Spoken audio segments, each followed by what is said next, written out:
Hello, welcome to this video. It's going to be a Q&A video. I'm going to answer some of the questions that you guys have posted on some of the YouTube videos before this. If you've got any other questions, please keep posting them. I generally do answer them as soon as I see them, but I will make videos about them as well. First question is, do I not use a HUD? So a HUD, if you're not aware, stands for heads up display, which is all the stats and numbers you can have appear on your table when you're playing that can display things such as VPIP, which means voluntary put in pot, so that's how many hands an opponent's playing, and other stats like how often they c-bet or how often they fold to a c-bet, etc.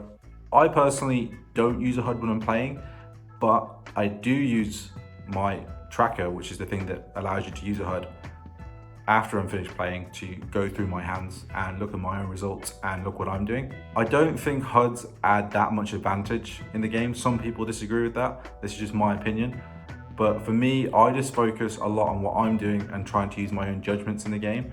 And for me, that's more important because I make a lot more money now these days playing live poker, and you can't use a HUD playing live. So I want my judgment to be strong and to be on point. And if anything, if I sacrifice a little bit of EV not using HUD, I like to think that comes back by me just using my brain a bit more, which is a skill that everyone needs to learn. If you're a relatively new player, I wouldn't use a HUD that much in game. I think you can make mistakes with it. Yes, you might get a small edge in some spots that are reasonably rare, but there's a lot of mistakes you can make with it. I'll give you a small example. Someone said to me once, I'm gonna check raise here because this guy c-bets a lot. And I was like, why does it matter if he c-bets a lot? And they said, well, I just think he's gonna have to fold a lot more if he's c-betting a lot. And that sounds intuitive, but realistically, what you should be looking at is how often he folds to a check raise. Because it does not matter if the guy c-bets 100%. If he then goes all in every time that you check raise him, then your check raise is burning money. If the guy c-bets 1% of the time but falls to 100% of check raises, then you should still check raise him every time. So you have to get all those logics in the right place in order to use a HUD in the first place. And even then, if you're playing against good players, these spots are going to be super marginal. You're going to need a big enough sample to recognize the nuance of each situation, which is already difficult enough as it is.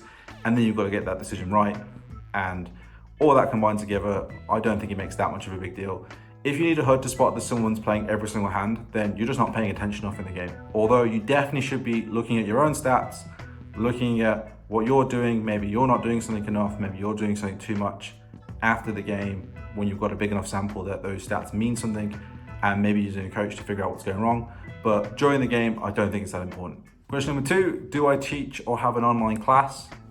I currently have 2 students on CFP, and I don't take on applications. I tend to find my students fairly organically through friends of friends, or students I've coached in the past that have now worked up to the level where they want to use me for coaching. But I don't currently have any, I don't currently plan to do any coaching for hourly or CFPs right now. That might change in the future, and if it does, I will announce something. What is my opinion on building a bankroll on regular tables versus Zoom tables? The person asking the question says they're also concerned about collusion on reg tables. So first of all, should you be scared of collusion? You should never just walk in with your eyes closed and never be scared of it. You should always be alert and looking for weird things. But if you're playing on a relatively safe site like PokerStars or Party Poker, maybe. That being said, in my experience, regular tables are softer than Zoom tables. There's a few reasons why that is. Probably because fish can just fold and move to the next hand and wait for a good hand in Zoom, whereas on reg tables, if they get bored, they're going to play whatever hand they get dealt, so they're going to play wider and more worse hands.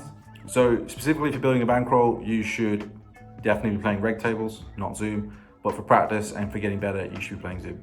If you'd like me to answer any of your questions, just post them below and I'll get to you when I can. Please like and subscribe, and thank you very much for watching.